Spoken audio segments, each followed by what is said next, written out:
हाँ जी, good morning everyone. कैसे हैं भाई सब लोग? एक बार बताएंगे मुझे, साउंड ठीक आ रही है क्या? कोई दिक्कत तो नहीं है, परेशानी तो नहीं है? Tanu, Amit, Deepali, Gaurav, Vikas, Mehta ji, how are you? All set? आवाज ठीक आ रही है? अर्सला, गौरव, तनु? जी मैम। हाँ जी, कल हमने सब्जेक्ट वर्ब एग्रीमेंट के काफी कॉन्सेप्ट किए और आप मुझे बताएंगे किसी को कोई दिक्कत हो तो, वरना तो फिर मैं आगे बढ़ूं। और आज इसके बेसिक्स को कंप्लीट कर देंगे और होप सो कल प्रैक्टिस करेंगे। सोनम कुमारी, मनीषा कुमारी, रवि, तानू, दीपाली, डोले।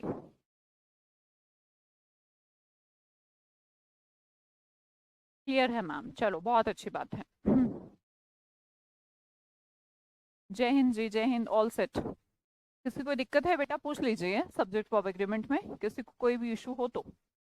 No ma'am, everything fine, all set. चलो गुड। निधि पटेल, मनीषा, दिव्यांश प्रधान,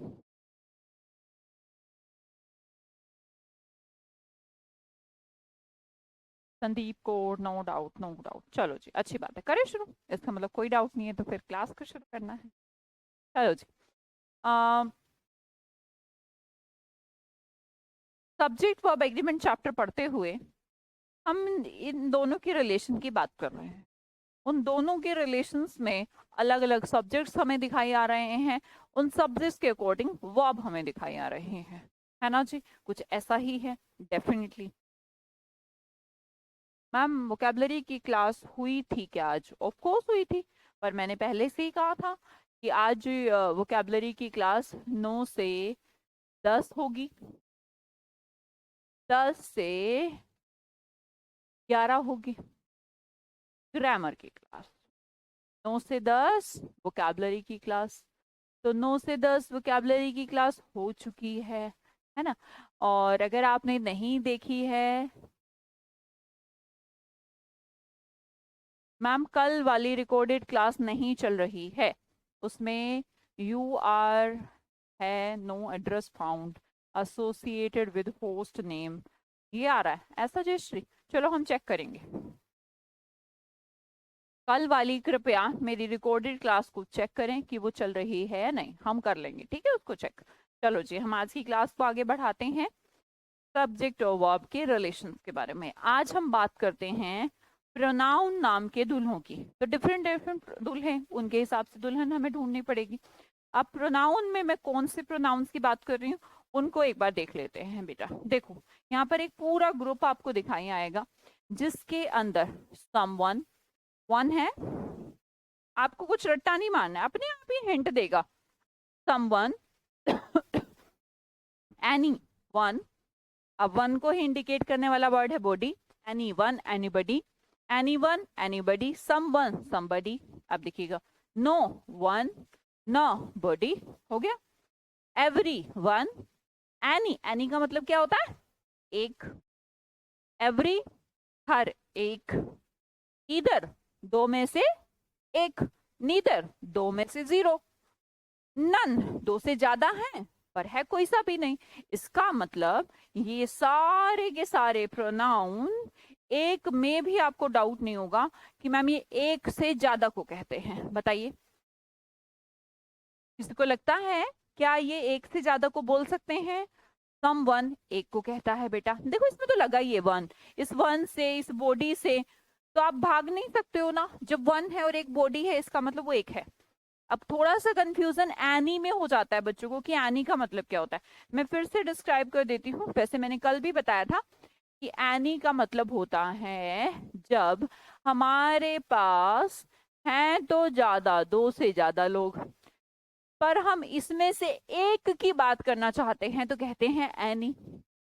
जब हम बात करते हैं नन की, तो इसका मतलब है तो हमारे पास बहुत सारे लोग पर उनमें से एक भी नहीं, तो प्लूरल तो हो ही नहीं सकता। इधर मतलब दो में से एक, नीदर मतलब दो में से जीरो। आप एक भी मुझे ढूंढ के बता दो जिसमें आपको ये महसूस होता हो कि नहीं मैम, हमें शक है कि ये वर्ड एक नहीं दो को कहता है। आप एक से गिनती दो पर भी नहीं ले जा सकते हो, और अगर आप एक से गिनती दो पे नहीं ले जा सकते तो इसका मतलब साफ है कि ये अपने लिए कैसी वर्ब ढूंढेंगे, सिंगुलर वर्ब ढूंढेंगे। कैसी वर्ब ढूंढेंगे बेटा? लेक्चर 2 नहीं दिख रहा है।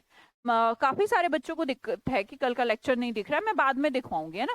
इसको अभी तो पढ़ ले। ये सारे सब्जेक्ट आपको एक में भी दिक्कत नहीं हो सकती, ये सिंगुलर वर्ब के साथ कॉम्प्रोमाइज नहीं करेंगे। समझ में आई बात? चलिए, तो उसी नॉलेज के आधार पर जो हमने अभी 1 मिनट पहले सीखी, इन सेंटेंसेस को ठीक करते हैं।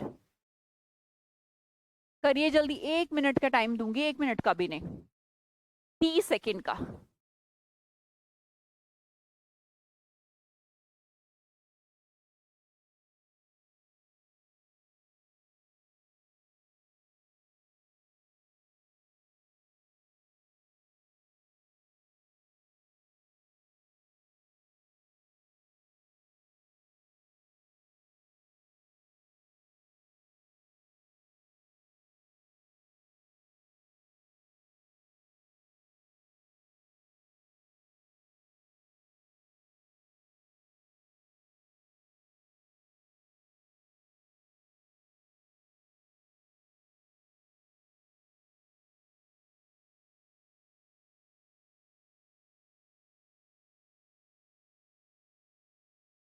हाँ जी, डन। देखो बेटा, सब्जेक्ट देखो, समवन। समवन क्या है? एक है। वर्ब कैसी लेगा? सिंगुलर लेगा। क्या लेगा? हैज लेगा। नीदर, दो में से कोई सा नहीं, मतलब कि जीरो। वर्ब कैसी लेगा? सिंगुलर लेगा। Either, either of the two boys. बेटा ईदर क्या है? हमारा सब्जेक्ट है। ऑफ क्या है? प्रेपोजिशन है। ऑफ द टू बॉयज, दो बॉयज में से कोई सा भी एक, तो ये प्रेपोजिशन का ऑब्जेक्ट है। वर्ब किसके अकॉर्डिंग आती है? सब्जेक्ट के अकॉर्डिंग आती है, तो मैं क्या लगाऊंगी? हैज लगाऊंगी। नन, नन का मतलब होता है नो वन, है ना, कोई सा भी नहीं। और अगर कोई भी नहीं तो वर्ब प्लूरल लगाने का तो कोई मतलब है नहीं, तो हम क्या लगाएंगे? सिंगुलर लगाएंगे। बताओ जी, क्लियर सबको ये बात? बिल्कुल क्लियर है ना। आगे चलते हैं, अब कुछ और प्रोनाउंस की बात करते हैं। देखो, दो चीजें हैं, कुछ नाउन जो हमने कल जिक्र करा, ये नाउन्स हैं, लगती प्लूरल हैं पर होती सिंगुलर हैं। कुछ ऐसी हैं जो पेयरिंग में ही चलती हैं, तो हमने नाउन को डिस्कशन किया। आज मैं आपको ये डिफरेंट प्रोनाउन बता रही हूँ, खैर हमने कल भी प्रोनाउंस को डिस्कस किया था, है ना। चलो अब बात करते हैं और प्रोनाउंस की। देखो, वर्ड है बोथ। बोथ का मतलब क्या होता है? दो होता है ना। मैनी का मतलब क्या होता है? दो से ज्यादा होता है। सेवरल का मतलब क्या होता है? बहुत सारे, लाइक ऑल। वेरियस में ए लगा लीजिए यहाँ पर। वेरियस का मतलब भी लाइक ऑल, डिफरेंट डिफरेंट, बहुत सारे। फ्यू का मतलब भी बेटा एक से ज्यादा है। आ फ्यू कल भी डिस्कशन किया था। कुछ हमें नहीं पता, वो एक से ज्यादा दो भी हो सकता है, दो से तीन भी हो सकता है, तीन से चार भी हो सकता है। आप कहेंगे मैम आधा भी हो सकता है, हो सकता है, पर जैसे कि मैंने बताया था, ऐसे तो यू सिंगुलर भी हो सकता है और प्लूरल भी हो सकता है। पर बेटा लगाते क्या है उसके साथ? यू के साथ इज तो कभी नहीं लगाते, आर लगाते हैं। जो कुछ ऐसे वर्ड्स जो हमें कंफ्यूज करते हैं सिंगुलर और प्लूरल, इंग्लिश ग्रामर ने उनके लिए प्लूरल वर्ब को मार्केट में छोड़ रखा है। बोले तुम प्लूरल लो। अब दीज और दोज, अच्छा, दिस को प्लूरल बनाने के लिए क्या यूज करते हैं? दीज करते हैं। तो जब ये सब्जेक्ट ही प्लूरल है तो वर्ब भी प्लूरल होगी। डैट को प्लूरल बनाने के लिए क्या यूज करते हैं? दोज करते हैं। जब ये सब्जेक्ट ही प्लूरल है तो वर्ब भी प्लूरल होगी। बताओ, इनमें से कोई भी वर्ड ऐसा लगता है जो आपको सिंगुलर लिखता हो? सीम्स सिंगुलर फॉर्म, एक बार गलत किया क्या हमने? मैं चेक करती हूँ, है ना, क्या किया मैंने?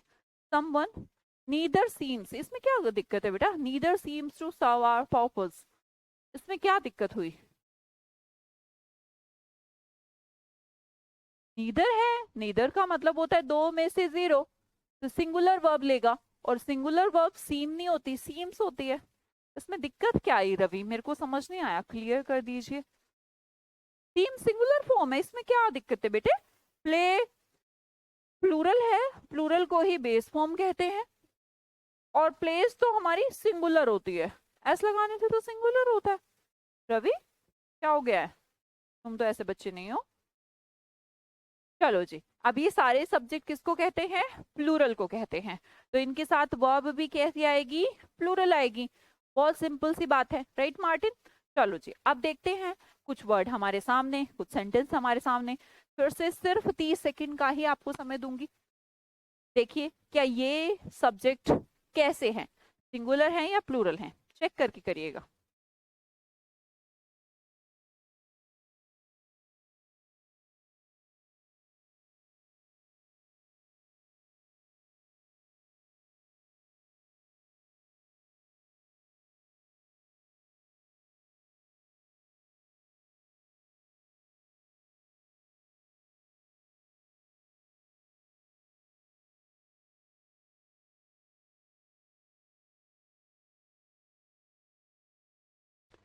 Few,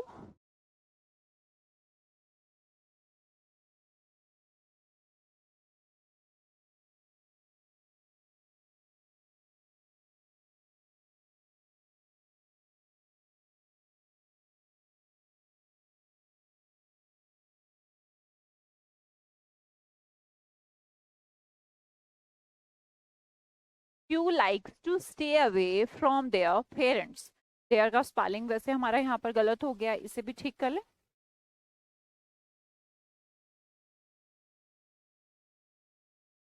few likes to stay away, few का कैसा सब्जेक्ट है, प्लूरल है। वर्ब भी कैसी आएगी, प्लूरल आएगी। प्लूरल वर्ब कौन सी होती है, बेस फॉर्म वाली होती है। बोथ ऑफ देम, अब बोथ अगर सब्जेक्ट बनना है इसका मतलब होता है दो, और अगर दो है तो वर्ब कैसी होगी, plural. Various of us, various क्या है, प्लूरल है, क्या है, प्लूरल है। वर्ब कैसी होगी, plural. A few man, a few indication for plural, किसका यूज करेंगे, वर्ब का। बताओ कोई दिक्कत, कर दिया। चलो गुड, आगे चलो, अगले वर्ड की तरफ बढ़ती हूँ। जो है हमारे प्रोनाउन की सीरीज में और प्रोनाउंस की बात कर लेते हैं, जो कि हमारे रिलेटिव प्रोनाउंस हैं। कौन से प्रोनाउन, रिलेटिव प्रोनाउंस। बेटे रिलेटिव प्रोनाउंस क्या होते हैं, सबसे पहले मैं आपको ये दिखाती हूँ, ठीक है। कई बार क्या होता है, जैसे हमारा सब्जेक्ट चला, सब्जेक्ट से फिर इसकी वर्ब आती है, ठीक है। अब इस वर्ब का कोई ऑब्जेक्ट आता है जो कि नाउन होता है। अब इस नाउन को भी हम आगे कनेक्ट करते हैं आगे वाली वर्ब से, पर जब हम इस नाउन को इसके आगे वाली वर्ब से कनेक्ट करते हैं तो बीच में रिश्तेदार आते हैं। भाई रिलेशन करवाने तो रिश्तेदार आएंगे, तो जो रिश्तेदार प्रोनाउन है उनको कहते हैं रिलेटिव प्रोनाउन। रिलेटिव प्रोनाउन हो सकता है पर्सन हो, हु बोलेंगे, चीज हो, विच बोलेंगे, दोनों हो, डैट बोलेंगे, है ना। तो ये हमारे प्रोनाउन हो सकते हैं। हु के साथ आपको हुम भी देखने को कभी मिलेगा। हुम का मतलब होता है जब हम किसी ऑब्जेक्टिव फॉर्म, ऑब्जेक्ट चाहते हैं, मतलब कि ये सब्जेक्ट ना होकर इस वर्ब में ऑब्जेक्ट बिहेव करता हो, तो हमें होम का भी प्रयोग करना पड़ेगा।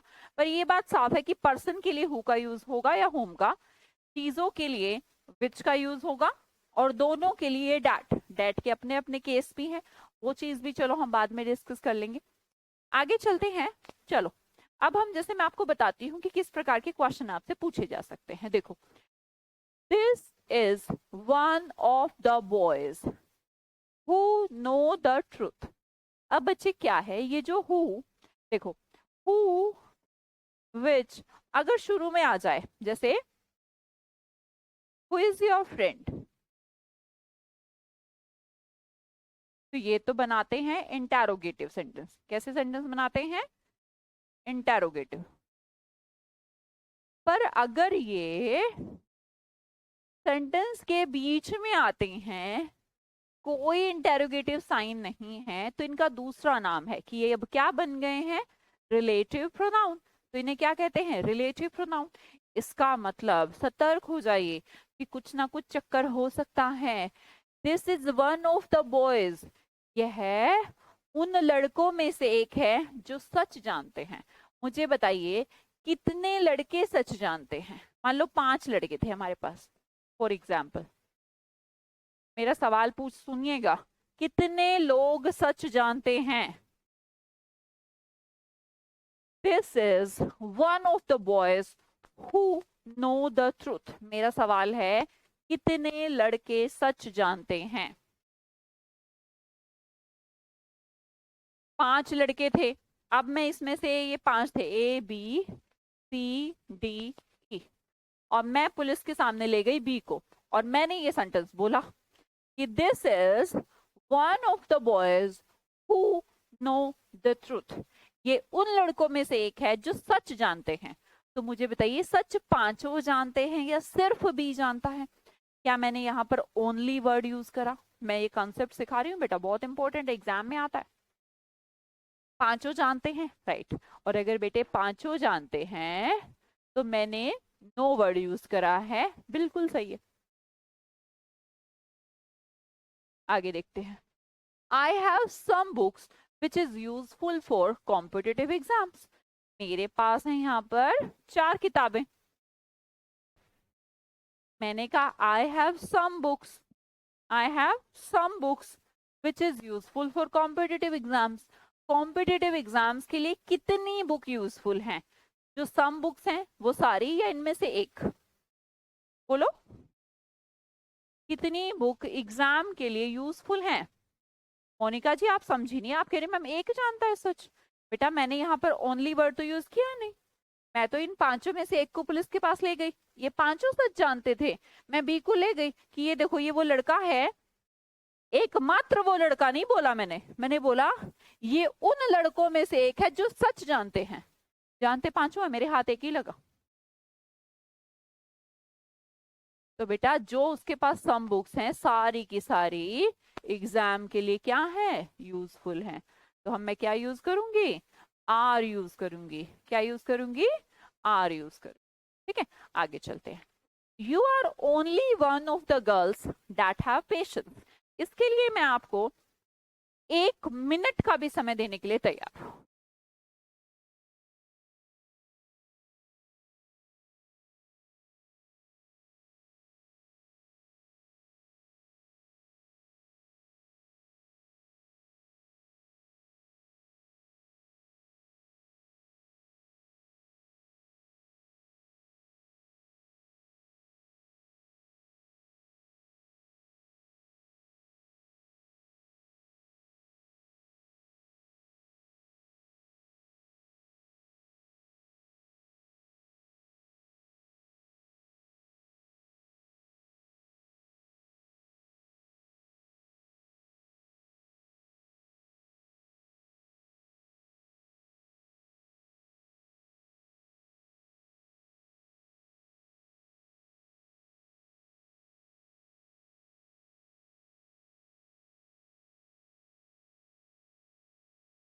वैसे तो 1 मिनट हो गया।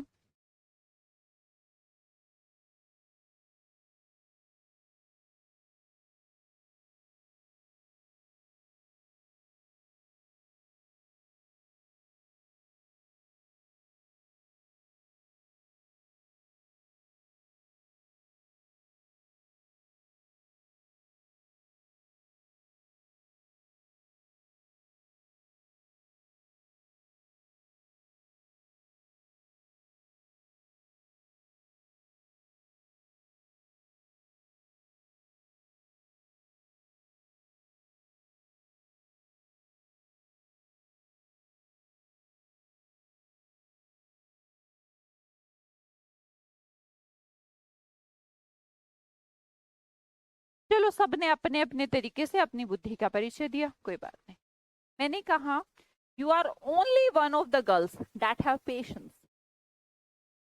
गर्ल्स है यहाँ पर 8, ठहरी है, एक में है या सब में है? You are only one of the girls. आप गर्ल्स में से ओनली वन है, अकेली है, केवल अकेली आप हैं जिसके पास पेशेंस है, जिसके पास पेशेंस है। तो हम क्या यूज करेंगे? कितनी गर्ल्स के पास पेशेंस है। You are one of the नहीं बोला, you are only one of the girls, मतलब कि इन गर्ल्स में से आप ओनली वन हो जिसके पास पेशेंस है। तो इसका मतलब बेटा एक लड़की के पास, इसलिए एक रूल बनता है, अगर आपको क्या दिखे, ओनली दिखे, तो समझ जाइएगा जो वर्ब लगनी है वो सिंगुलर लगेगी। क्या लगेगी बेटा? सिंगुलर लगेगी। ठीक है, बोलो जी, कोई दिक्कत तो नहीं किसी को? समझ में आया? मैंने यहाँ पर हैज क्यों करा है? इस ओनली वन की वजह से। परंतु जब वन ऑफ द बॉयज बोला था तो बात अलग थी, जब ओनली वन बोला है तो बात अलग है। Clear everyone? आगे चलते हैं अगले कॉन्सेप्ट की तरफ, जो है appositive case of noun. Appositive case क्या होता है भाई?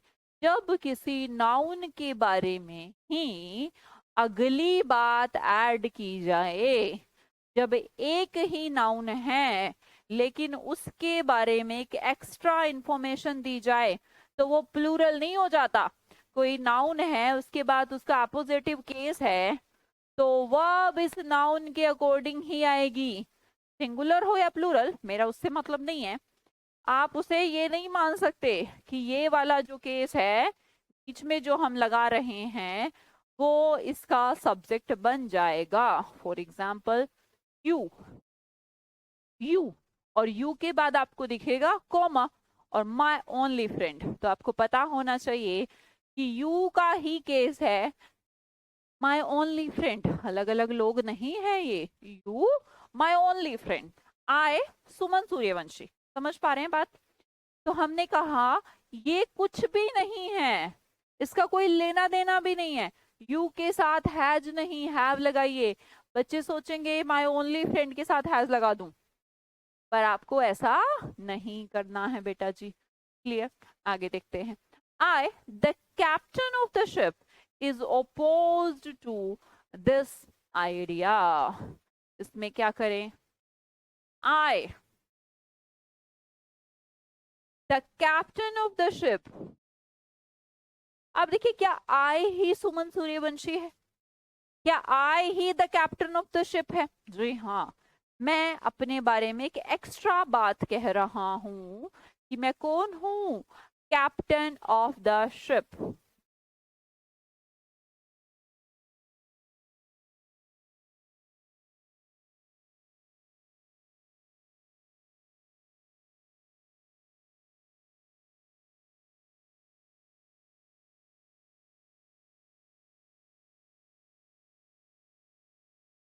इज की जगह पर एम का प्रयोग करिए। किसके अकॉर्डिंग? आई के अकॉर्डिंग। समझ में आई बात?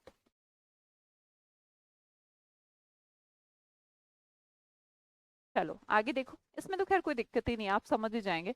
सब्जेक्ट है, अगर वर्ब है उसके बाद सब्जेक्ट कॉम्प्लीमेंट है, तो इस पे मत ध्यान लगाइए किसी तरीके से, ये आपका पॉइंट ही नहीं है समझने का। आप सिंपल सी बात रखिए कि माई ओनली वीकनेस, वीकनेस क्या है?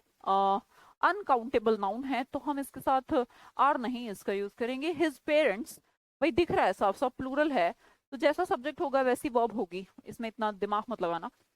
इट वर यू, तो हमने कहा यू के अकॉर्डिंग नहीं बेटा, इट के अकॉर्डिंग लगाइए। मैंने बोला इट वॉज यू, चाहे वो हो इंट्रोडक्टरी सब्जेक्ट, पर है तो वही ना, वर्ड तो नहीं हो सकता। तो it was you who win never got late. Who win never got late, who never got late. कुछ सेंटेंस में कुछ गड़बड़ है, वो अब इधर उधर है। चलिए अगला जो हमारा टॉपिक है वो बहुत बहुत बहुत इंपॉर्टेंट है, आपको बहुत सारे क्वेश्चन इससे देखने को मिलेंगे। केस है हमारा आ नंबर ऑफ और द नंबर ऑफ का। हमें देखने में ऐसा लगता है कि आ नंबर ऑफ सिंगुलर होता है, पर देखिए तो प्लूरल होता है वर्ब। द नंबर ऑफ देखने में लगता हो सकता है प्लूरल हो, पर ये सिंगुलर होता है। इसकी मेरी बात सुनिएगा, आ नंबर ऑफ और द नंबर ऑफ में डिफरेंस क्या है? आ नंबर ऑफ का मतलब क्या होता है? अगर आप इसका मीनिंग समझ जाएं तो कभी गलती नहीं करेंगे। आ नंबर ऑफ का मतलब होता है मैनी। तो बेटे जब इसका सिनोनिम मैनी है तो इसके बाद वर्ब कैसी लगेगी? प्लूरल लगेगी। अब द नंबर ऑफ संख्या इंडिकेट करता है, द नंबर ऑफ कोई डेफिनेट नंबर को इंडिकेट करता है, कोई डेफिनेट संख्या को इंडिकेट करता है, इसलिए द नंबर ऑफ के साथ सिंगुलर वर्ब लगती है। मैंने कहा a number of books bears no fruit, a number of को रिप्लेस करिए, किससे करेंगे, जो मैंने बताया है many से करेंगे, many books bears no fruit, many books तो मैम प्लूरल हो गया, इसलिए bears की जगह पर क्या यूज करेंगे, bear यूज करेंगे। और देखिए the number of trees have increased, बेटा the number of का मतलब क्या होता है, पर्टिकुलर संख्या, और the number of singular subject लेता है, the number of trees have नहीं, हैज इंक्रीज्ड। बेटे ये कुछ ऐसा कहना चाहता है, पहले संख्या 100 थी, अब 200 हो गई है, अब आप पेड़ नहीं गिन रहे, पेड़ की संख्या बढ़ गई है, पेड़ की संख्या बढ़ी है, तो संख्या तो सिंगुलर ही है ना, संख्या तो प्लूरल नहीं है। क्या आप ये कह सकते हैं कि 10 माने प्लूरल, नहीं बेटा 10 माने प्लूरल नहीं होता, 10 किताबें प्लूरल होती हैं, संख्या को प्लूरल कैसे कहा जा सकता है, मैं चाहे लिख दूं 2005, 2005 प्लूरल है, 2005 किताबें प्लूरल होती है, 2005 प्लूरल नहीं है, तो संख्या प्लूरल नहीं होती, अगर किसी नाउन के आगे आती है तो प्लूरल होती है, वो नाउन संख्या फिर भी नहीं होती। तो हमने कहा the number of trees, the number of trees संख्या को इंडिकेट करते हैं, तो हम हैव नहीं हैज का यूज करेंगे। A number of politicians has been found involved in this scam, a number of का मतलब many, तो मैंने कहा many politicians has नहीं have been found involved in this scam। Clear जी, अगला देखते हैं, हमारा लास्ट कॉन्सेप्ट जिसका नाम है यूनिट्स का शो होना। अब देखिए कुछ प्लूरल नाउन ऐसी होती हैं जो लग रही हैं प्लूरल पर सिंगल यूनिट को रेफर करती हैं, अगर ये प्लूरल नाउन प्लूरल को ही रेफर करती है तो कोई बात ही नहीं है, पर कभी कभी ना ये सिंगल को भी रेफर करती हैं, उस केस में इसके साथ वर्ब सिंगुलर आती है, आप एग्जाम्पल से ही समझ पाएंगे इस बात को। देखो 10 crore rupees are a big sum for me, 10 crore रुपए मेरे लिए एक बहुत बड़ा अमाउंट है, तो बेटा ये 10 करोड़ रुपीज, हम ये तो प्लूरल है तो आर आएगा भाई, इसे देखना मत भूलिएगा, अ बिग सम, इसका मतलब हम किसकी बात कर रहे हैं, टोटल की बात कर रहे हैं, टोटल की बात कर रहे हैं तो एक यूनिट की बात कर रहे हैं, एक यूनिट की बात कर रहे हैं तो वर्ब सिंगुलर, तो मैं कहूंगी आर नहीं इस। 5 किलोमीटर तो मैम प्लूरल है, बेटा जी आगे भी पढ़ लेना, 5 kilometre are not a large distance, देखो आ लार्ज डिस्टेंस, एक बड़ा डिस्टेंस, तो टोटल की बात हो रही है, टोटल की बात हो रही है तो क्या यूज करेंगे is. 20 lakh rupees was spend on this project, इस प्रोजेक्ट पर 20 लाख रुपए खर्च कर दिए गए हैं, तो क्या एक यूनिट की बात हो रही है, क्या जोड़ की बात हो रही है, जी नहीं, 20 लाख रुपए खर्च हो गए, होते होते हो गए, तो इसका मतलब 20 लाख रुपए, यहाँ पर आपको देखो हिंट भी मिल जाएगी, यहाँ पर है आ लार्ज डिस्टेंस, आ बिग सम, यहाँ पर आ वा कुछ है ही नहीं, इसका मतलब ये प्लूरल ही है। The first 2 months was quite difficult for me, 2 महीने मेरे लिए काफी मुश्किल रहे, तो 2 महीने आपके लिए मुश्किल रहे, धीरे धीरे कटे हैं, 1 दिन 2 दिन 4 दिन, तो 2 months plural, months 1 month 2 month plural, तो यहाँ पर आ वा कुछ है नहीं, इसका मतलब क्या होगा, प्लूरल होगा, बताइएगा। क्लियर, किसी कोई डाउट है तो बेटा प्लीज पूछिए।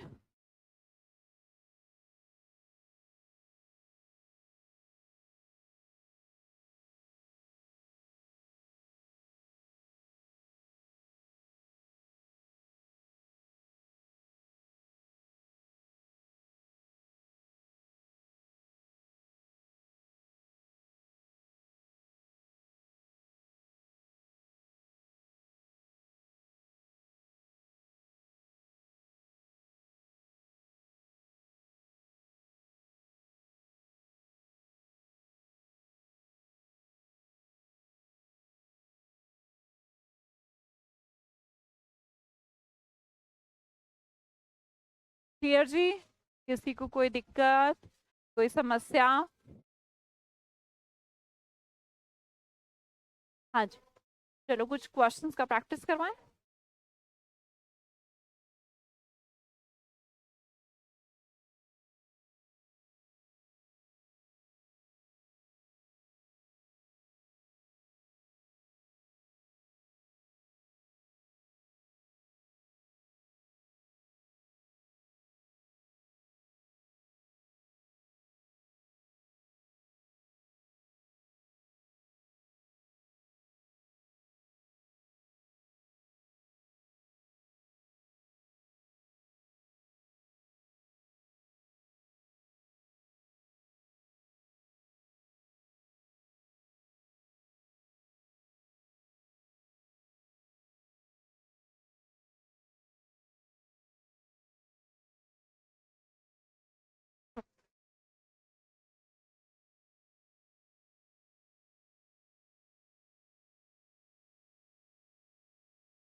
चलो बताओ पहला question. 20 miles are a long way to walk.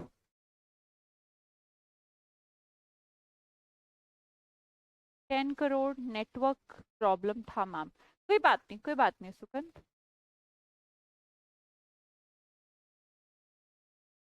बेटा ईच एंड एवरी, देखो ईच का मतलब क्या है? हर एक। मतलब एवरी का भी है, पर कुछ डिफरेंस है। क्या डिफरेंस है? जो हमारा एवरी होता है वो एक डिटर्मिनर होता है। तो एवरी के बाद आपको वर्ब दिखाई नहीं आ सकती, बीच में कोई ना कोई नाउन दिखाई आएगी। जैसे मैं कहूं एवरी स्टूडेंट।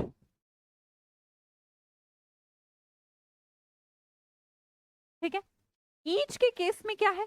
ईच भी कहता तो वही है हर एक को, परंतु एक चीज है, ईच हमारा प्रोनाउन भी बन सकता है। और अगर ये प्रोनाउन बन सकता है इसका मतलब ये क्या बन सकता है? सब्जेक्ट बन सकता है। कभी भी मैंने आपको ये नहीं कहा कि एवरी सब्जेक्ट बन सकता है। एवरी के बाद आपको नाउन देखने को मिलेगी, पर ईच हमारा प्रोनाउन हो सकता है और नाउन और प्रोनाउन सब्जेक्ट बन सकते हैं। हाँ जी, 20 miles आर, वैसे तो मैम 20 miles प्लूरल है। इसके बाद क्या यूज होना चाहिए? प्लूरल वर्ब यूज होनी चाहिए, जो कि ठीक है। परंतु बेटा ऐसा ना करें कि आगे पढ़े ही ना। अ लॉन्ग वे, एक लंबा रास्ता। अगर एक लंबा रास्ता 20 miles की इक्वल है तो भैया ये एक सिंगल यूनिट है ना, एक यूनिट को शो करने वाला सब्जेक्ट हो गया। और अगर ये एक यूनिट को शो करने वाला है तो आर की जगह पर बेटे जी इज का प्रयोग होगा। ठीक है, अगला क्वेश्चन देखते हैं। Neither my wife nor my brother in law was able to help me in my work. बताओ, आपको करना है।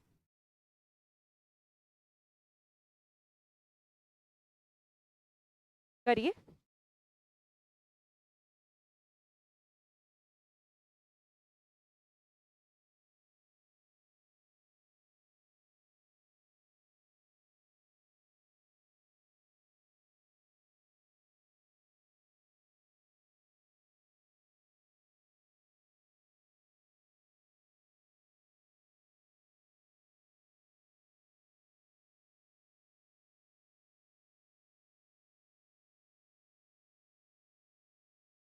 क्या गड़बड़ है इसमें? निधि, मार्टिन, काजल, मुकेश, कोई गड़बड़ है?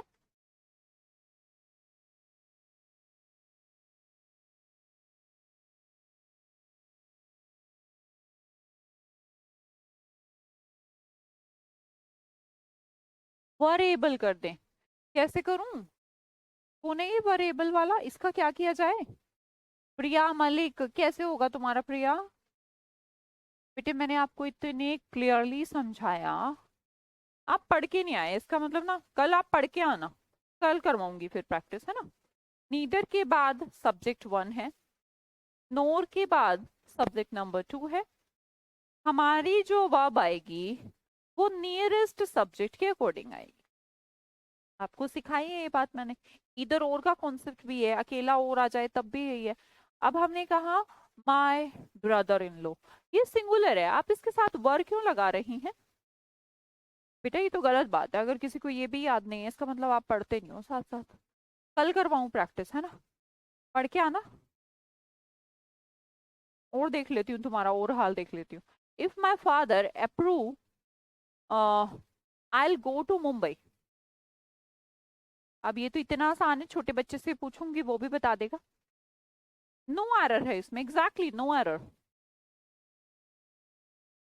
If my father approve I go to Mumbai. बेटा माई फादर क्या है? सिंगुलर सब्जेक्ट है, इसके साथ वर्ब भी कैसी आएगी? सिंगुलर आएगी।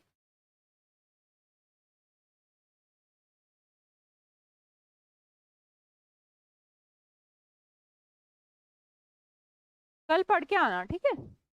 चलो अगला करके बताओ फिर। बहुत सारे बच्चों ने गलती करी, इसका मतलब मैंने अच्छे से नहीं पढ़ाया क्या? जिन लोगों ने गलती करी उनको नहीं पढ़ाया मैंने, है ना शायद।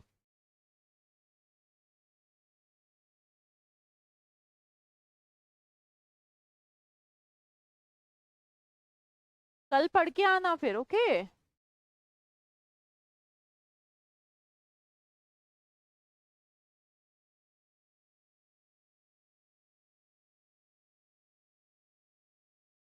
Neither India nor Pakistan have yet acquired the capability to produce nuclear weapons.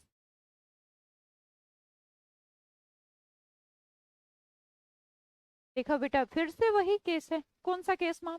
आपको केस सिखाए थे। और का केस है, नीदर नोर का केस है, इधर और का केस है। Verb should be used according to nearest subject, है ना?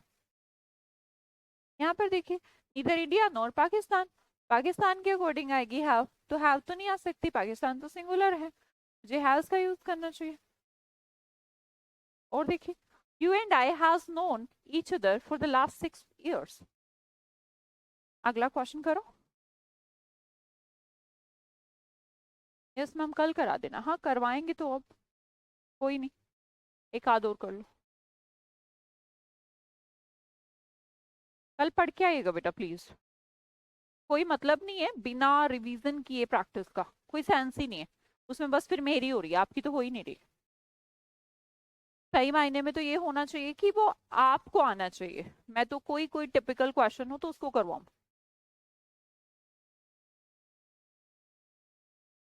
जी मैम, पढ़ के आएंगे, प्रॉमिस ना? यू एंड आई, बेटा यू एक है, एंड मतलब प्लस, आई दूसरा है, एक और एक दो होते हैं, दो होते हैं तो वर्ब कैसी आएगी? प्लूरल आएगी।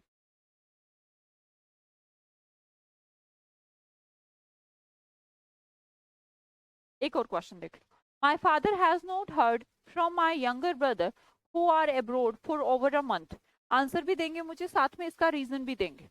जो चीज अभी पढ़ाई है उनको तो ना भूलें कम से कम। पक्का रिवीजन करके आइएगा कल प्लीज। बिना रिवीजन के कल की क्लास नहीं देखनी है बेटा, कोई मतलब ही नहीं है, ठीक है? क्योंकि आपको मान लो छोटी छोटी चीजें नहीं आती, हर चीज को मैं दोबारा ही बता रही हूँ तो उसका कोई मतलब तो है नहीं।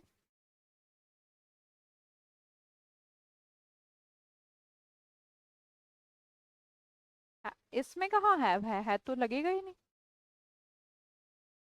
यस मैम, पक्का promise. Okay Martin, Sandeep, Mukesh, okay बेटा।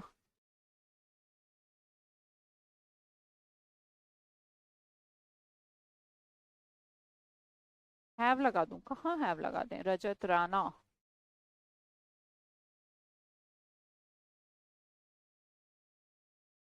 माय फादर, एक एक चेक करो ना। My father has note heard, has plus third form father के अकॉर्डिंग हैज तो ठीक है। From my younger brother who, बेटा हु क्या है यहाँ पर? अभी मैंने आपको थोड़ी देर पहले सिखाया कि यहाँ बीच में आने के बाद ये रिलेटिव प्रोनाउन है, क्वेश्चन नहीं है अभी ये। कौन है? रिलेटिव प्रोनाउन है। रिलेटिव प्रोनाउन का क्या काम है? इधर की नाउन की दोस्ती इस वाली वर्ब से करवाना और इनको मेंटेन करना। बोले इधर क्या है? आर है, इधर क्या है, younger brother. Younger brother singular है या प्लूरल है बेटा जी? रिलेटिव प्रोनाउन का केस, एग्जैक्टली। तो मैं क्या बोलूंगी कि माय यंगर ब्रदर तो सिंगुलर है, तो आर का प्रयोग तो गलत है, इस का प्रयोग करना चाहिए मुझे। बोलो हाँ या ना, करना चाहिए। हाँ, आपसे बन रहने दी, अकेले को तो नहीं पढ़ा सकते ना, आप भी समझिए, आप छोटी भी तो नहीं है, समझती हैं चीजों। अच्छा भाई, कल सब पढ़ के आएंगे, वरना मैं एक एक को ब्लॉक कर दूंगी जो कल सही आंसर नहीं देगा। पढ़ के नहीं आए कोई बात नहीं, क्लास ही मत लेना, पढ़ने के बाद ही लेना, ठीक है।